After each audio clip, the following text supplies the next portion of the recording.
The West's two biggest pillars are on the absolute edge. NATO is facing a black swan event, the real possibility of the United States pulling out.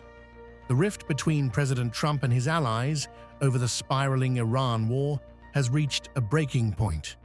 Trump is no longer holding back, openly questioning the very utility of the alliance as the conflict enters its fifth week. We've had some very bad allies in NATO. Macron, whose wife treats him extremely badly, and still recovering from the right to the jaw. And I say, Emmanuel, we'd love to have some help in the Gulf. No. We cannot do that, Donald. We can do that after the war is won. NATO won't be there if we ever have the big one. You know what I mean by the big one. We ever have the big one, hopefully we won't. Relationships very good with the big one, better than with NATO. Now, Russia is stepping into this chaos. Using these internal rifts, Moscow is crafting a brutal new narrative to tell the world what's really happening from Brussels to Washington. The man leading this rhetorical scorched earth campaign, former Russian President Dmitry Medvedev. Putin's top hawk has come out all guns blazing, and he isn't sparing anyone. Here is the explosive new reality he just unveiled. Medvedev claims the Trump exit is actually a distraction. He argues that the real danger isn't NATO collapsing, but the EU evolving.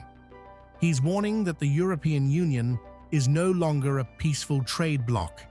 Instead, it's transforming into a military-economic union, a radicalized force that Medvedev describes as overtly hostile to Russia, and in some ways far more unhinged than NATO ever was. The language is becoming dangerously dehumanized. Medvedev is calling the Brussels leadership a revolting rabble of parasites who are harvesting cash from Russophobic hysteria. But the real bombshell is Russia's official change in stance.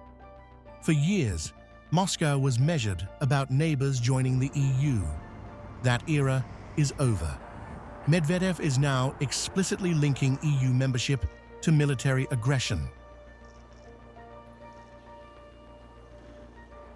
This isn't just talk, it's a strategic ultimatum. In a chillingly polite meeting at the Kremlin, the Russian leadership delivered a firm message to Armenia's Prime Minister, Pashinyan. The message was clear: you cannot sit on two chairs. You are either with the Russian-led EAEU or you are with a hostile Europe. There is no middle ground left. It should be obvious, it should be honest, it should be said in advance that it is impossible to be in a customs union with the European Union it is simply impossible by definition. And this is not even a matter of politics, but purely of economic nature. And then there's the reference to Country 404. That's the Kremlin's derogatory code for Ukraine, a state not found. By grouping Ukraine's EU bid with this new military threat, Medvedev is signaling that the special military operation has a new, much wider goal: stopping the birth of a European super army. The lines are drawn, the tolerance is gone, and the world is watching the birth of a new, even colder war.